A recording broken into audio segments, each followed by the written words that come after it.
Hello बच्चों, आपका स्वागत है आपके अपने चैनल अल्फान इंस्टीट्यूट में। पिछले लेक्चर में बच्चों मैं सदिश के बारे में आप लोगों को बताया था। सदिश क्या होता है, अदिश क्या होता है, इसके बारे में बखूबी चर्चा हुआ था। आज हम चर्चा करेंगे कि थोड़ा सा जब हम लोग को क्वेश्चन सॉल्व करना है, हमको क्या पढ़ना है, समतल में गति पढ़ना है।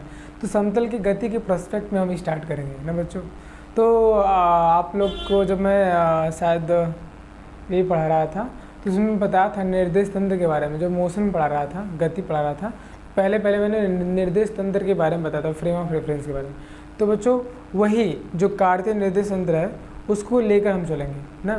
तो कार्तीय निर्देश तंत्र के रिस्पेक्ट में ना एक विमीय सदिश, द्विविमीय सदिश, त्रिविमीय सदिश को जान लेते हैं। इसको जानना बहुत ही ज़रूरी है क्योंकि हमको क्या पढ़ना है, समतल में गति पढ़ना है बच्चों ना। तो मैं उसको बताऊँ कि जो समतल में गति चैप्टर है इसमें हम लोग उसी बात करेंगे द्विविमीय सदिश की, द्विविमीय सदिश के बारे में चर्चा करके हम लोग चलेंगे। ठीक है, वही हम लोग का होता है समतल में गति मतलब प्लेन मोशन। ठीक, तो देखिए बच्चों क्या मतलब इसकी हेडिंग डाल सकते हैं हम लोग। ठीक, क्या डालते हैं, कार्तीय ना बच्चों, कार्तीय निर्देश तंत्र में, कार्तीय निर्देश तंत्र में ना बच्चों, कार्तीय निर्देश तंत्र में एक विमीय, द्विविमीय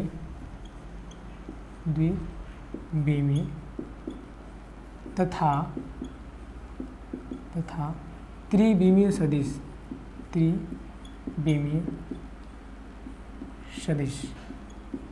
समझे बच्चों। एक विमीय, द्विविमीय सदिश, इसको समझते हैं बच्चों। जब हम आपको कार्तीय निर्देश तंत्र बताए थे बच्चों, तो उसमें मैंने बोला था कार्तीय निर्देश तंत्र के बारे में कि ये होता है आपका क्या बच्चों, ऐसा होता है बच्चों ना। तो ये तीन लंबवत लाइनें होती हैं। इसमें से एक एक्स एक्सिस होता है, बच्चों। एक बच्चों वाई एक्सिस होता है, और एक बच्चों आपका जेड एक्सिस होता है। मैं ये लेके चला था। और जो पॉइंट होता है बच्चों इसको बोलते हैं ओरिजिन, बोलते हैं, ओ फॉर ओरिजिन ना बच्चों, ओरिजिन। या फिर बच्चों इसी को क्या बोलते हैं, संदर्भ बिंदु। क्या बोलते हैं बच्चों, संदर्भ बिंदु भी बोलते हैं। संदर्भ बिंदु मतलब इसी के रिस्पेक्ट में सारी दुनिया नापी जाएंगे बच्चों ना। तो बताइए, अब इसी से देखो हमको लिखने की कोई ज़रूरत नहीं बच्चों, समझ जाओगे बस, इतनी काफ़ी है ना। देखो ये एक्स एक्सिस है आपका, ये वाई एक्सिस है, जेड एक्सिस के। बोल देगा एक विमीय सदिश ना बच्चों। एक विमीय सदिश मतलब बच्चों किसी एक ही डायरेक्शन में जाओ आप, या तो एक्स में जाओ, या तो वाई में जाओ, या तो जेड। आप फ्री हो तीन जगह पे, या तो ऐसे जाने के लिए फ्री हो ना, इस पे ना बच्चों, इस पे जाने के लिए फ्री हो।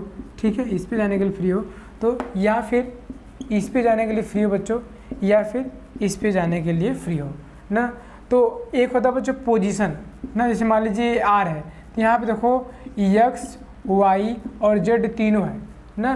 तो यही जो पोजीशन सदिश होता है बच्चों, आर वेक्टर होता है ना। ये देखो एक विमीय सदिश के लिए क्या क्या हो सकता है। एक विमीय सदिश के लिए बच्चों वेक्टर आर इक्वल टू ना बच्चों एक्स आई हो सकता है, एक्स आई। कल मैंने बताया था आपको कि जो तुम्हारा एक्स एक्सिस होता है उसमें जो हम लोग एकांक सदिश लेते हैं बच्चों, उसमें जो एकांक सदिश लेते हैं उसको क्या लेते हैं, आई लेते हैं। याद है, आई लेते हैं, पिछले लेक्चर में मैंने बताया था। और जो वाई एक्सिस होता है बच्चों, वाई एक्सिस में जो एकांक सदिश होता है बच्चों उसको जे लेते हैं ना बच्चों, जे लेते हैं। ये भी याद ही होगा। इधर क्या लेते हैं बच्चों, आई लेते हैं, इधर क्या लेते हैं, जे लेते हैं। और जो बच्चों जेड एक्सिस होता है, जेड एक्सिस में हम एकांक सदिश को बच्चों के कैप लेते हैं ना, के कैप लेते हैं ना। तो आई कैप बच्चों, जे कैप बच्चों, के कैप ना। कैप को मैंने बताया था कि हिंदी में कैरेट बोलते हैं, लेकिन अक्सर लोग इंग्लिश वर्ड यूज करते हैं कैप ना। आई कैप, जे कैप, जेड कैप, ये आपको पता है, मैंने पिछले क्लास में बताया था। इसके बाद देखो बच्चों, अगर कि तुमको एक्स एक्सिस में अगर कि एक विमीय गति हो रही है, एक विमीय सदिश है, अगर कि एक्स एक्सिस में, तो उसको कैसे दिखाओगे बच्चों, एक्स आई कैप से ना बच्चों। आर के ये वाई एक्सिस का ना विमीय सदिश है, वाई एक्सिस का मतलब एक विमीय सदिश, या तो इसमें चलेगा, या तो इसमें चलेगा, या तो इसमें, तीनों में से किसी में से एक चलेगा, बस केवल एक चलेगा। ठीक, तो आर की मान लो ये वाई एक्सिस का बच्चों, तो क्या हो जाएगा, वाई ना बच्चों जे, वाई जे कैप ना बच्चों, वाई जे कैप। अगर के बच्चों ये जेड में चलेगा तो क्या होगा बच्चों, जेड के कैप। इतनी बात याद है बच्चों, इतनी बात समझ में आई ना। ये होता है बच्चों एक विमीय ना, एक विमीय सदिश। कैप क्या दिखा रहा है बच्चों, इसके पास डायरेक्शन भी है ना बच्चों, ठीक, डायरेक्शन है। ठीक, तो ये क्या कह रहा है बच्चों, एक विमीय, क्या है, एक विमीय सदिश है बच्चों, एक विमीय सदिश है। ठीक बच्चों। अच्छा, द्विविमीय सदिश में क्या होगा बच्चों, द्विविमीय सदिश में, द्विविमीय सदिश में देखो बच्चों, द्विविमीय सदिश में क्या हो सकता है। द्विविमीय सदिश कहता है ना कि इसमें दो विमाएँ होंगी, मतलब या तो एक्स वाई, या तो वाई जेड, या तो जेड एक्स, इसमें से कोई एक स्थिर रहेगा, इसमें से क्या होगा, कोई एक स्थिर रहेगा ना, और दो पे, ठीक है, दो के रिस्पेक्ट में, दो के प्रोस्पेक्ट में हम क्या करते हैं, सदिश को नापते हैं। ठीक, तो क्या कहलाता है, द्विविमीय सदिश। जैसे मान लो इसके लिए अगर कि आर लिखना होगा बच्चों, इसके लिए आर लिखना होगा तो क्या लिखोगे बच्चों, x I cap plus Y J cap ना, x I cap plus Y J cap ना बच्चों, या फिर क्या लिख सकते हो बच्चों, एक्स आई कैप ना बच्चों प्लस जेड के कैप, या फिर बच्चों क्या लिख सकते हो, R equal to Y J cap plus Z K cap ना। इसे बहुत सारे कंपोनेंट ले सकते हो, या एक्स के साथ वाई को, या फिर एक्स के साथ जेड को, या फिर वाई के साथ जेड को, या फिर वाई के साथ एक्स को ना। तो x I cap plus Y J cap plus Z K cap ना, ऐसा आप ले सकते हैं बच्चों ना। तो ये द्विविमीय सदिश हो जाएगा बच्चों। तो द्विविमीय सदिश कैसे दिखाया जाएगा बच्चों, R equal to X I cap plus Y J cap. हाँ, पक्का फिक्स बात है, जब हम लोग समतल में गति पढ़ेंगे, प्रक्षेप गति पढ़ेंगे, तो हमको बस इसी का यूज करना है बच्चों। बस किसका करना है यूज, इसी का करना है। ये तो हम लोग अपने नॉलेज के लिए जान रहे हैं। ठीक, त्रिविमीय गति क्या होता है बच्चों, अगर कि आप किसी मतलब आकाश में कोई एक पॉइंट ले लेते हैं, आकाश में ना एक कोई पॉइंट लेते हैं, अगर उस पॉइंट को ओरिजिन के संदर्भ में देखते हैं, ठीक है, तो बच्चों क्या कहलाता है, त्रिविमीय सदिश होता है ना। आकाश में कोई एक पॉइंट है, उस पॉइंट का जो स्थिति सदिश होता है बच्चों, उस पॉइंट का जो स्थिति सदिश होता है वो क्या कहलाता है बच्चों, तुम्हारा त्रिविमीय सदिश होता है ना, त्रिविमीय सदिश होता है। और देखो बच्चों, यहाँ पे एक बात है ना, ये मान लो बिंदु P है ना बच्चों, बिंदु P को किसी भी पॉइंट को ना बच्चों, किसी भी पॉइंट को अगर ओरिजिन से मिला देते हैं, किसी भी पॉइंट को ना अगर ओरिजिन से मिला देते हैं, तो ओ पॉइंट और वो क्या होता है बच्चों, स्थिति सदिश कहलाता है। क्या कहलाता है, स्थिति सदिश कहलाता है। तो बताइए, अगर कि एक्स एक्सिस पे कोई पॉइंट है तो उसकी स्थिति सदिश क्या होगी बच्चों, एक्स आई कैप।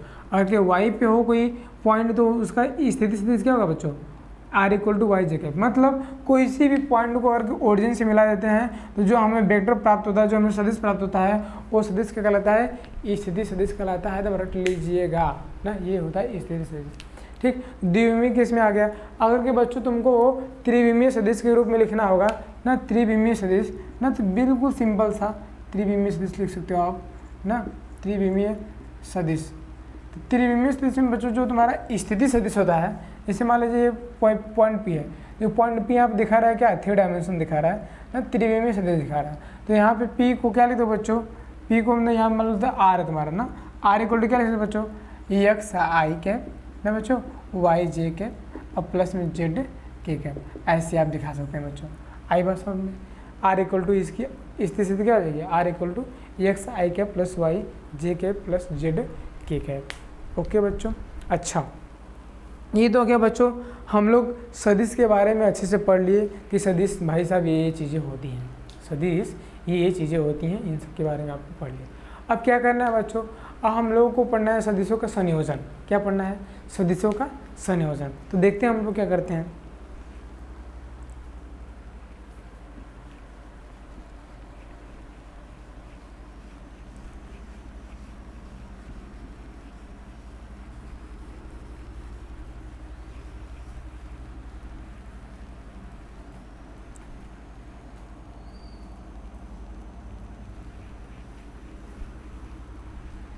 देखो बच्चों, जो सदिशों का संयोजन होता है ना, तो पहले मान लीजिए कि दो समांतर सदिश हैं। क्या है, दो समांतर सदिश हैं।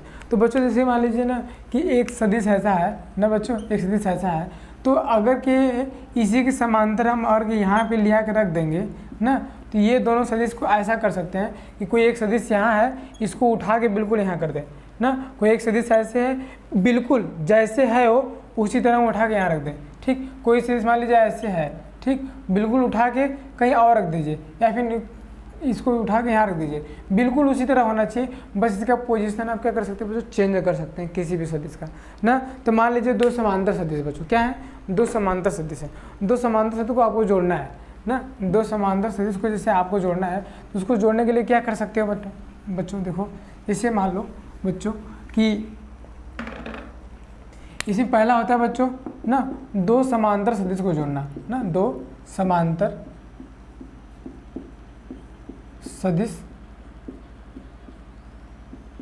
सदिशों का जोड़। ठीक बच्चों, और प्लस में दूसरा क्या है,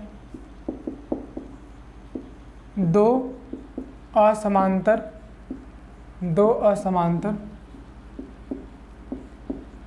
सदिशों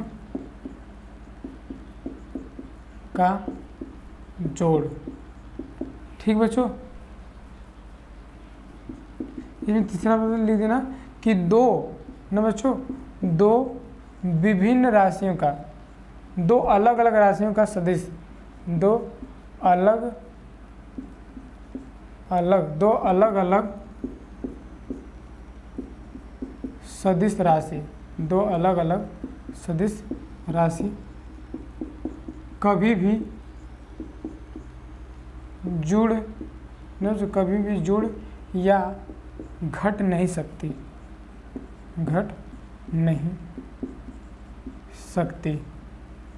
मतलब बच्चों कहने का मतलब ये है, जैसे मान लीजिए आपका ये वेक्टर एफ है ना, और इसी में प्लस में वेक्टर बी कर देते हैं, दिस इज़ नॉट पॉसिबल,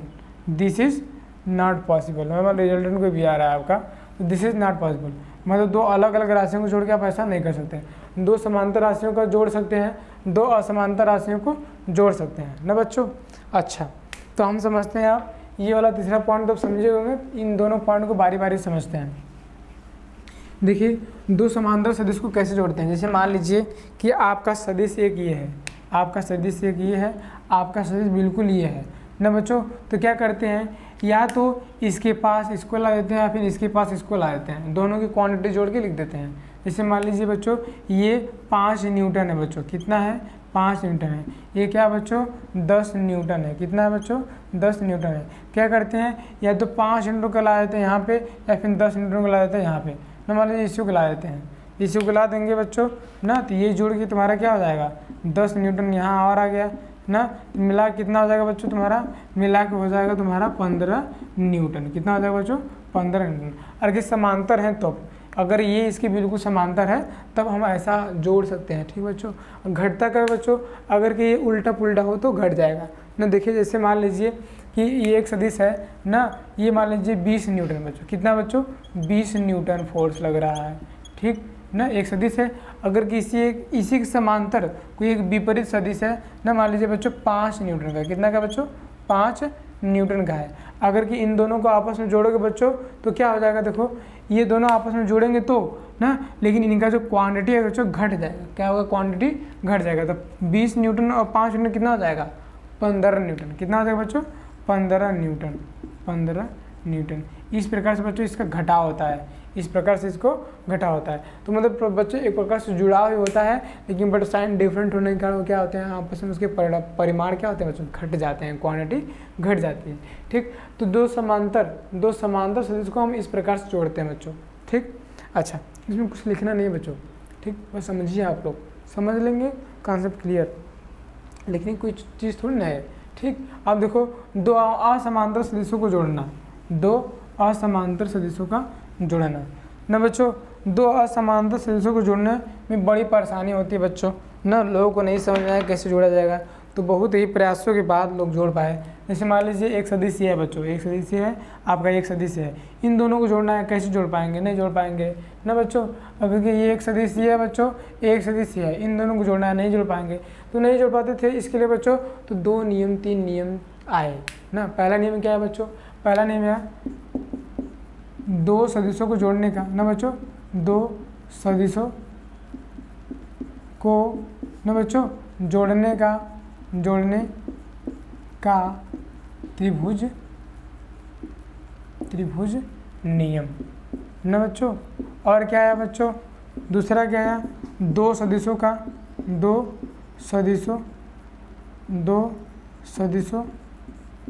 को जोड़ने का ना बच्चों, जोड़ने का समांतर चतुर्भुज नियम ना बच्चों, समांतर समांतर चतुर्भुज नियम। एक और नियम है बच्चों, थर्ड वाला क्या है बच्चों, 2 से अधिक ना बच्चों, 2 से अधिक सदिशों को जोड़ने का बच्चों, जोड़ने का ना बच्चों बहुभुज नियम। क्या कौन सा बच्चों, बहुभुज नियम आया। तो ये सब बच्चों क्या है ना, इसके ऊपर हेडिंग डालना आप लोग, ये बहुत ज़रूरी है, बहुत ज़रूरी है ना। ये क्या ज़रूरी है, ग्राफीय विधि से ना बच्चों, ग्राफीय विधि से सदिशों को जोड़ना है बच्चों। ये ग्राफीय विधि से सदिशों को जोड़ना ना बच्चों, ग्राफिक विधि से जोड़ना।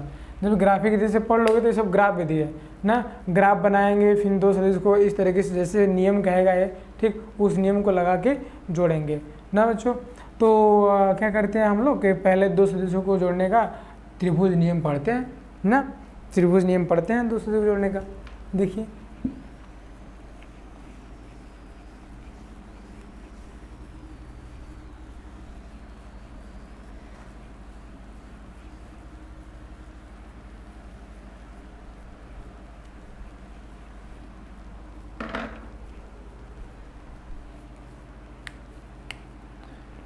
अच्छा देखो बच्चों, इसमें क्या लिखोगे, 2 सदिशों को जोड़ने का कौन सा नियम बच्चों, को जोड़ने का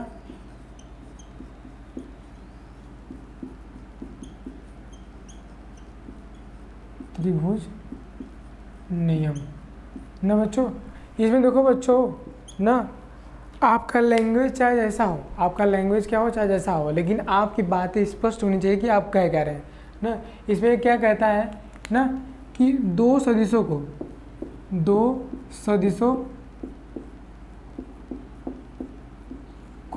ना बच्चों किसी त्रिभुज की 2 क्रमागत 2 सदिशों को किसी त्रिभुज के 2 क्रमागत ठीक भुजाओं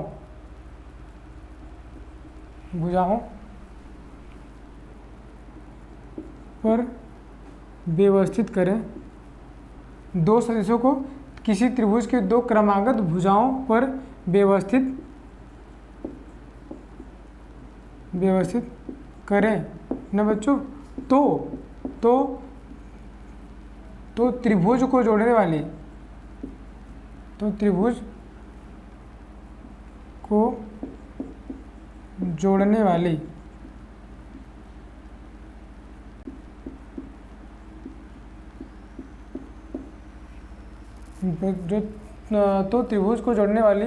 अंतिम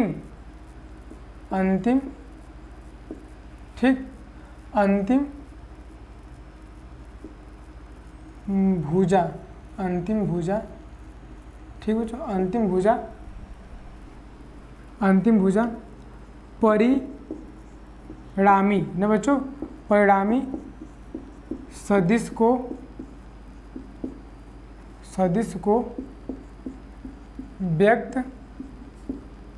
व्यक्त करता है, परंतु उसकी दिशा ना बच्चों, उसकी दिशा क्रम के विपरीत होती है, क्रम के विपरीत होती है। समझिए बच्चों, 2 सदिशों को किसी त्रिभुज की 2 क्रमागत भुजाओं पर व्यवस्थित करें तो त्रिभुज को जोड़ने वाली अंतिम भुजा परिणामी सदिश को व्यक्त करता है, परंतु उसकी क्रम उसका लगेगा ना, क्योंकि हम बार बार ऐसे सेंटेंस बनाएंगे तो ठीक नहीं लगेगा। उसका क्रम के विपरीत, परंतु उसका क्रम विपरीत होता है।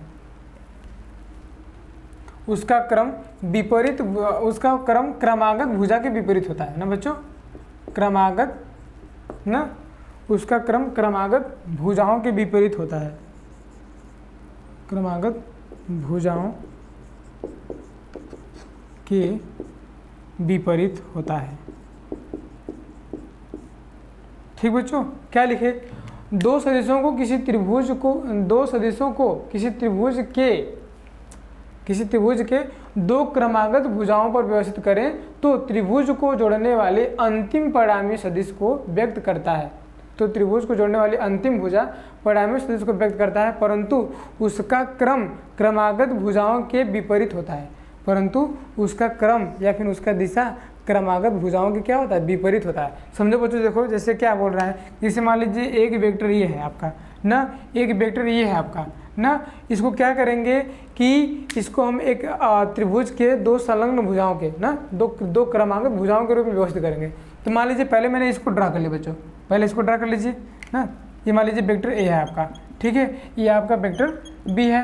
तो क्या करेंगे, इसको त्रिभुज के दो क्रमागत भुजाओं के रूप में क्या करेंगे बच्चों, रखेंगे। तो बताइए, मान लीजिए कि ये आपका वेक्टर ये हो गया, ये आपका वेक्टर ये हो गया। अब बताओ बच्चों, क्या बोले थे पहले वाले नियम में कि जैसे होता है उसी तरीके से रखते हैं, क्या करते हैं, जैसे होता है उसी तरीके से रखते हैं। तो ये ऐसे है बच्चों ना, तो बिल्कुल ये ऐसे ही रहेगा बच्चों, बिल्कुल ऐसे ही रहेगा, बिल्कुल ऐसे ही रहेगा। ऐसे आके बच्चों जोड़ दिए ना, ऐसे बिल्कुल जोड़ दिए। तो जो तुम्हारी जो देखो बच्चों, ये वाली भुजा है ना, ये तुम्हारी क्या करेगी, ठीक, ये वाली तुम्हारी क्या भुजा दिखाएगी, ये तुम्हारा ये, ठीक। तो इनका देखो ये था ऐसे, ठीक, इसको आप ऐसे जोड़े, लेकिन इसका क्रम क्या होना चाहिए, ऐसे होना चाहिए बच्चे, लेकिन क्या हो गया, रिवर्स हो गया। तो ये तुम्हारा क्या हो गया, रिजल्टेंट वेक्टर ना, ये आपका वेक्टर ए था, ये वेक्टर बी था, ठीक, ये आपका क्या हो जाएगा, वेक्टर ए अब प्लस में वेक्टर बी बच्चों, vector A plus vector B, ठीक। सॉरी सर, रुको रुको रुको रुको रुको, देखो गलती हो गई। क्या करना है कि यदि क्रम में क्रमागत रखना है ना, तो क्रमागत रखना है तो बच्चों देखो ये हुआ तुम्हारा वेक्टर ए, ठीक है। अब इसको रखोगे तो यहाँ नहीं रखोगे, इसी क्रमागत ये यहाँ से लेकर यहाँ तक भुजा चल दी, इसके बाद अगर दूसरी भुजा बनाओगे, दूसरी भुजा बनाओगे तो इसकी क्रमागत ऐसे बनाओगे बच्चों ना। तो अब देखो तीसरी भुजा देखो क्रम के रूप में ऐसे आनी चाहिए, ऐसे आनी चाहिए, लेकिन क्या इसका रिजल्टेंट क्या होता है बच्चों, उल्टा हो जाता है, विपरीत क्रम में हो जाता है, लिखिए वो लास्ट में, परंतु उसका क्रम क्रमागत भुजाओं के विपरीत होता है, परंतु उसका क्रम क्या होता है बच्चों, क्रमागत, ये दोनों क्रमागत भुजा हैं, जबकि इसका ऐसे होना चाहिए, लेकिन ये क्या होता है, इसका डायरेक्शन ऐसे होता है। ये तुम्हारा वेक्टर ए था, ये तुम्हारा वेक्टर बी था, ये तुम्हारा क्या था, वेक्टर ए प्लस में वेक्टर बी, इसी को क्या बोलते हैं, रिजल्टेंट वेक्टर बोलते हैं बच्चों, रिजल्टेंट वेक्टर बोल देते हैं ना। तो इसको आप लोग ध्यान से तुम बिल्कुल समझिए, क्या मैंने बोला कि दो सदस्यों को किसी त्रिभुज के दो क्रमागत भुजाओं पर व्यवस्थित करें तो त्रिभुज को जोड़ने वाली अंतिम भुजा परिणामी सदिश को व्यक्त करता है, ठीक। किसी, देखो ये त्रिभुज है, दो सदिशों को तुमको जोड़ना है, उनको अगर किसी त्रिभुज के दो सदस्यों के क्रमागत भुजाओं के रूप में व्यवस्थित करें, क्रमागत भुजाओं के रूप में व्यवस्थित कर दिए बच्चों। और जो तीसरी भुजा है बच्चों ना, उनको जोड़ने वाली जो तीसरी भुजा है वो रिजल्टेंट वेक्टर को व्यक्त तो करती है, लेकिन जो क्रमागत भुजाओं की दिशा होती है उसकी बिल्कुल क्या होती है बच्चों, विपरीत होती है। अगर कि मान लो अगर क्रमागत ही लेंगे बच्चों तो ऐसा आना चाहिए था, बिल्कुल ये ऐसा आना चाहिए था, फिर ये ऐसे जोड़ने चाहिए था, ऐसे जोड़ने चाहिए, लेकिन इसका डायरेक्शन क्या है, रिवर्स हो जाता है, ठीक है, ये याद रखिएगा, ठीक। इसको नोट कर लीजिए आप लोग। अब देखो बच्चों, इसके बाद आता है दूसरा ना, दो सदस्यों को जोड़ने का समांतर चतुर्भुज नियम, दो सदस्यों को जोड़ने का समांतर चतुर्भुज नियम, ठीक। इसको व्यवस्थित करते हैं।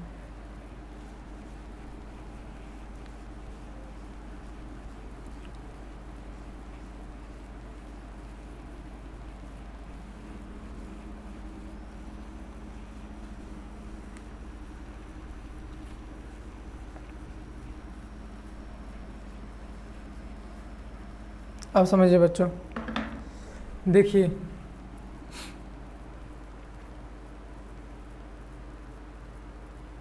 त्रिभुज नियम था, अब समांतर चतुर्भुज नियम। कौन सा नियम बच्चों, समांतर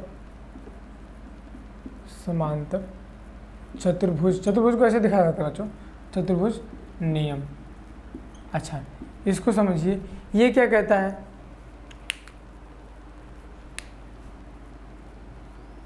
यदि ना बच्चों दो सदिशों को जोड़ना है, यदि दो सदिशों को ना बच्चों, दो सदिशों को किसी समांतर चतुर्भुज के ना बच्चों, चतुर्भुज के दो संलग्न भुजाओं के रूप में, दो संलग्न बच्चों, संलग्न भुजाओं के रूप में, भुजा के रूप में व्यवस्थित करें, व्यवस्थित करें ना बच्चों, करें तो संलग्न बिंदु से ना बच्चों, संलग्न बिंदु से जाने वाला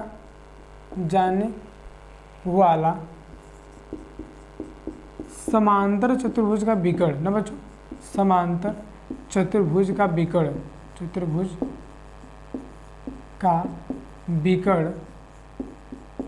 क्या दिखाता है बच्चों, परिणामी ना बच्चों, परिणामी सदिश को व्यक्त करता है,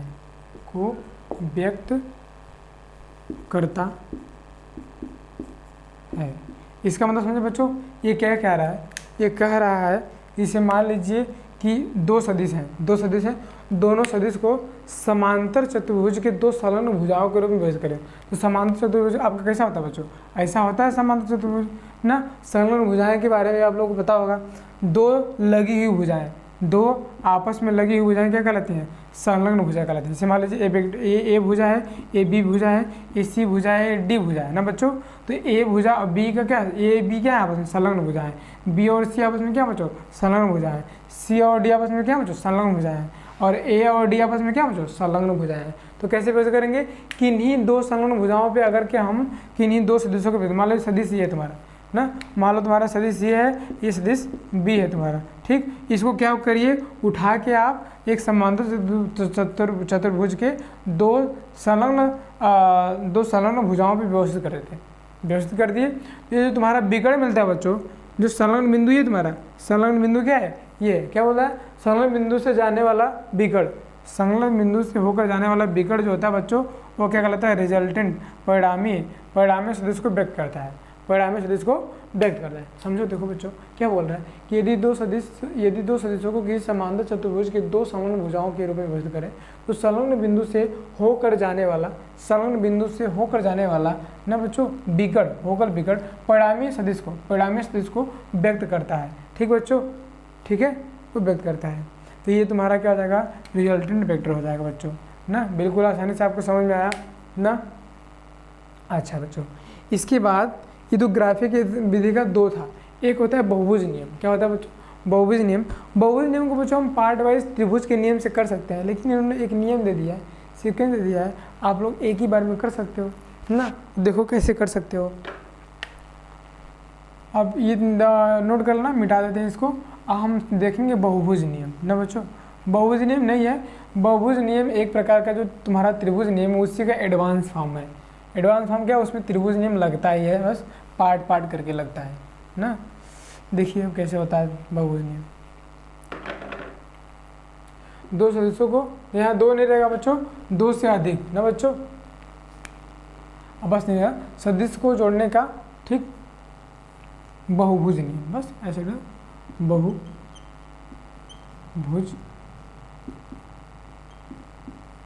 नियम, ठीक बच्चों, सदिशों को जोड़ने का, ठीक, जोड़ने का बहुभुज नियम, ठीक। ये क्या कहता है बच्चों ना, दो से अधिक सदिशों को ना बच्चों, दो से अधिक सदिशों को परिणामी सदिश निकालने के लिए हम क्या करते हैं कि जितने भी दो से अधिक सदिश होते हैं उसे हम बहुभुज ना बच्चों, उसे हम बहुभुज के क्रमागत भुजाओं के रूप में व्यवस्थित करते हैं। फिर अंतिम में क्या होता है कि बहुभुज को बंद करने वाली अंतिम भुजा क्या कहलाती है बच्चों? बहुभुज को बंद करने वाली अंतिम भुजा आपकी क्या कहलाती है? परिणामी सदिश कहलाती है। बहुभुज को बंद करने वाली अंतिम भुजा परिणामी सदिश कहलाती है। देखिए जैसे क्या लिखोगे,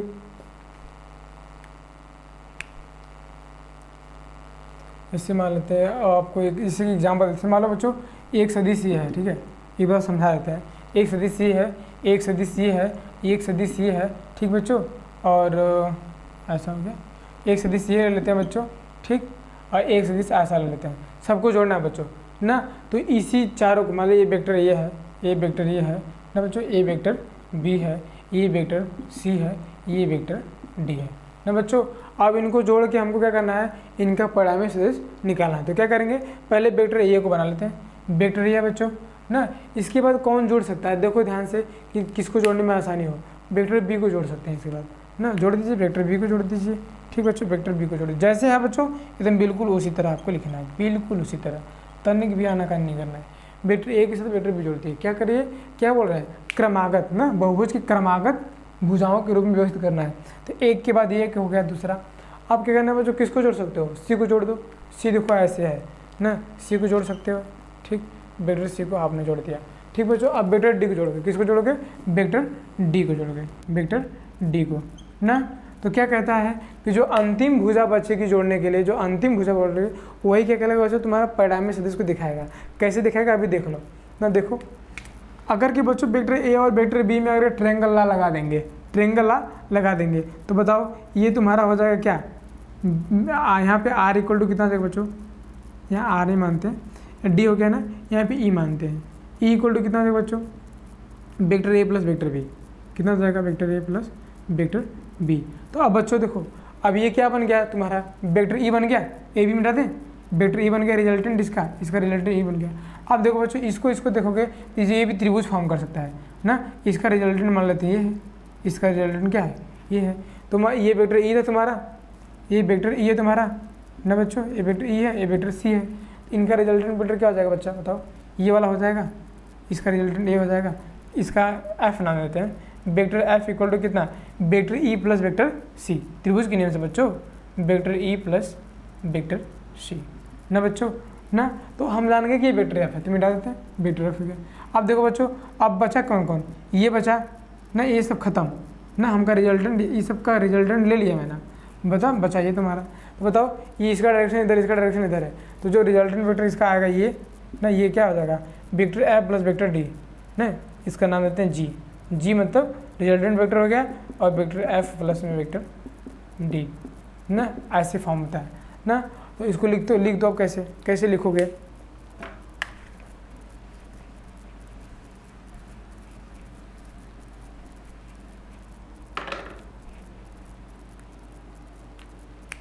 ना ऐसे लिखो, यदि ना बच्चों, यदि दो से अधिक सदिशों को जोड़ना हो ना बच्चों, जोड़ना हो तो दिए गए सदिश को ना बच्चों, तो दिए गए सदिश को ना बच्चों, सदिश को बहुभुज के ना बच्चों, बहुभुज के क्रमागत ना बच्चों, क्रमागत भुजाओं के रूप में ना बच्चों, क्रमागत भुजाओं के रूप में,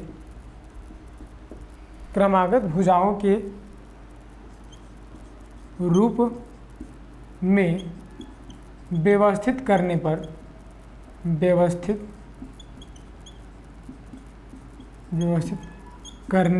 ना बच्चों, ठीक क्या बोल रहे हैं कि यदि दो से अधिक सदिशों को जोड़ना हो तो दिए गए सदिशों को बहुभुज के ना बच्चों क्रमागत भुजाओं के रूप में व्यवस्थित करने पर ठीक है बच्चों, बहुभुज को ना बच्चों, बहुभुज को बंद करने वाली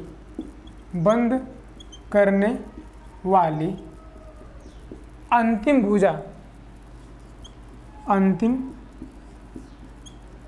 भुजा ठीक बच्चों, परिणामी सदिश का कार्य करती है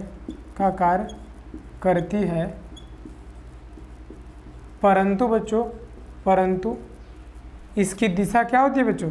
इसकी दिशा बहुभुज के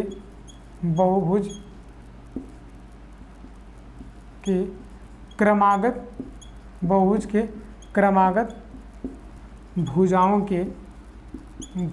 के ना बच्चों विपरीत होती है बच्चों, विपरीत होती है। अच्छा समझे बच्चों, यदि दो से अधिक सदिशों को जोड़ना हो ना तो दिए गए सदिशों को बहुभुज की क्रमागत भुजाओं के रूप में व्यवस्थित करने पर बहुभुज को बंद करने वाली अंतिम भुजा परिणामी सदिश का कार्य करती है, परंतु इसकी दिशा बहुभुज की क्रमागत भुजाओं के विपरीत होती है ना बच्चों। इसको नोट कर लीजिए और इसको मैं थोड़ा सा फिगर से समझा देता हूँ। ठीक, वही वाला फिगर लेंगे दोबारा से मतलब सदिश, ठीक है, वही वाला सदिश ले लेते हैं।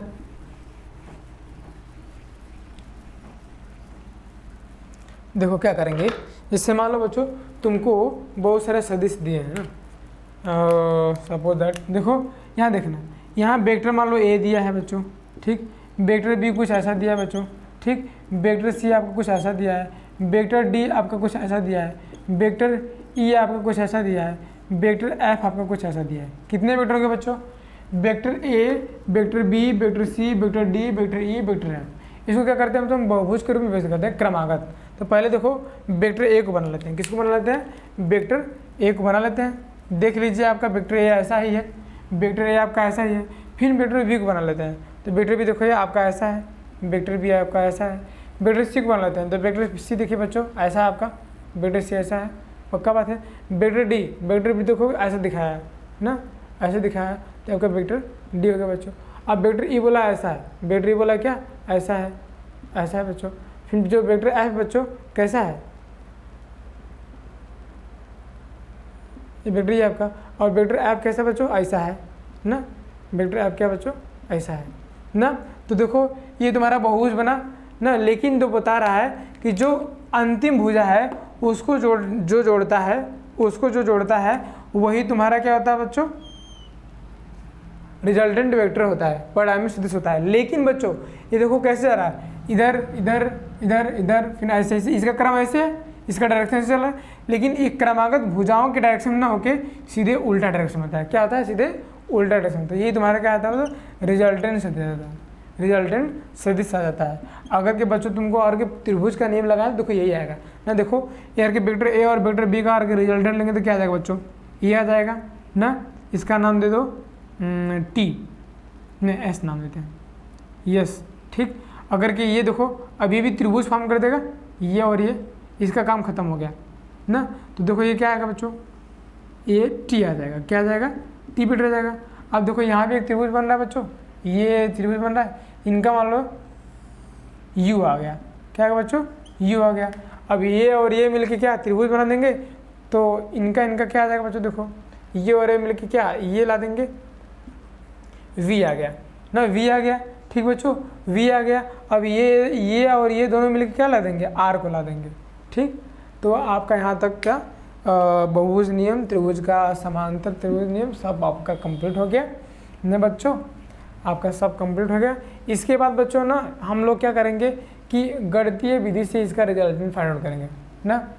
तो मतलब ग्राफ से बता दे रहे थे कि मान लीजिए वेक्टर ए है ना, मान लीजिए बोल रहे थे कि कोई वेक्टर ए है, वेक्टर बी है, तो उसको जोड़ के ग्राफ से बता दे कि नहीं ये आपका वेक्टर ए प्लस बी होगा ना। इसके बाद हम लोग अगले लेक्चर में पढ़ेंगे क्या कि किसी भी मतलब सदिश को, दो सदिश को जोड़ने पे उसका मैथमेटिकल रूप कितना आता है। जैसे मान लीजिए कि कोई बोल दिया भाई साहब, ऐसे बोल दिया कोई कि नहीं भैया ये आपका 10 न्यूटन है, ये आपका 10 न्यूटन है, और भैया बोल दिया ये आपका भैया 12 न्यूटन है, 12 न्यूटन है ना, न्यूटन है, ठीक। तो हम बस ऐसे बोल सकते हैं बच्चों कि 10 न्यूटन, हम बेटर लगा के 10 न्यूटन ठीक, 10 न्यूटन प्लस में 12 न्यूटन ना बच्चों। ऐसे बोल सकते हैं कि ये है लिखा, बट 10 12 मिला के कितना 22 न्यूटन, ऐसा पॉसिबल नहीं है। इसके लिए गणितीय फॉर्म आता है, उसको हम लोग कैलकुलेट करेंगे, अच्छे से देखेंगे कि इसका गणितीय फॉर्म क्या आता है।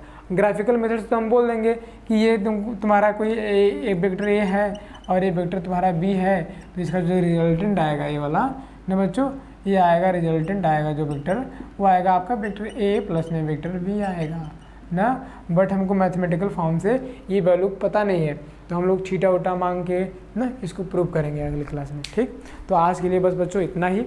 ठीक, आगे का लेक्चर हम लोग कल लेंगे। कल आप लोग और पढ़ के आइएगा, जो हमने आज बता दिया उसको आप अच्छे से कंठस्थ कर लीजिए और बुक में जाके देखिए, थोड़ा पढ़िए आप लोग भी ना।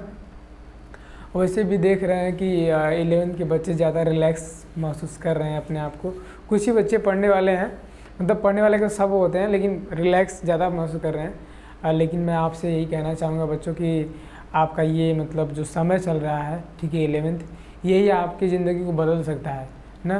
तो जितना से जितना हो सके 11th में आप पढ़ाई अच्छे से करें, ठीक है, मौज मस्ती भी चलता रहे, लेकिन अगर कि आप उसी मौज मस्ती में आप 3-4 घंटे डेली अपने लाइफ में निकालने लगेंगे, ठीक है, तो आपके लिए आगे जाके आपका जो बेस होगा बहुत मजबूत कर देगा। ठीक है, तो आप अपने बेस को जब मजबूत किए रहेंगे ना, तो किसी भी क्वेश्चन को हवा में लगाएंगे ना, कोई बोलेगा तुरंत आप आंसर देंगे। ठीक, वही फिर जब जाएंगे 12th में, तो बोर्ड के टाइम में आप लोग वही परेशान होते हैं ना। और परेशान क्यों होते हैं? क्योंकि आपको पीछे की जो चीज़ें होती हैं वो नहीं आती हैं। जब पीछे की चीज़ें नहीं आती हैं बच्चों, तो बच्चे घबराने लगते हैं। वही घबराहट क्या करता है कि बोर्ड में नंबर कम लाता है। तो आप पहले ही से देखो बच्चों भरे रहोगे ना, तो क्या जब पहले ही से नॉलेज से भरे रहोगे, तो अंतिम समय जब बोर्ड का पेपर देना होता है, तो उस समय आप में घबराहट नहीं होगा ना। वही बात है, अगर क्या आप गगरी आपकी भरी रहेगी अंत में, तो आप क्या रहेंगे, बिल्कुल स्थिर तरीके से रहेंगे और काम करके निकल जाएंगे। अगर गगरी आपकी खाली रहेगी, तो अंतिम में छलकते रहेंगे। जब छलकोगे तो फिर कहाँ से काम होगा। ठीक, तो आप लोग से मैं यही कहूँगी, सारे के सारे बच्चे 11th में जो हैं आपके दोस्त, उनको समझाओ कि यार इसमें हम लोग मेहनत कर लेते हैं ताकि आगे के लिए अच्छा हो। ठीक, तो मेरे तरफ से आपको यही एडवाइस रहेगा। और हमारा जो लेक्चर्स हैं आप बहुत लोगों तक पहुँचाएँ, लाइक शेयर सब्सक्राइब करें, ताकि वो भी बच्चे देख सकें जो पढ़ना चाहते हैं वाकई में नहीं पढ़ पा रहे हैं। ठीक है, तो आज के लिए बस इतना ही बच्चों, धन्यवाद।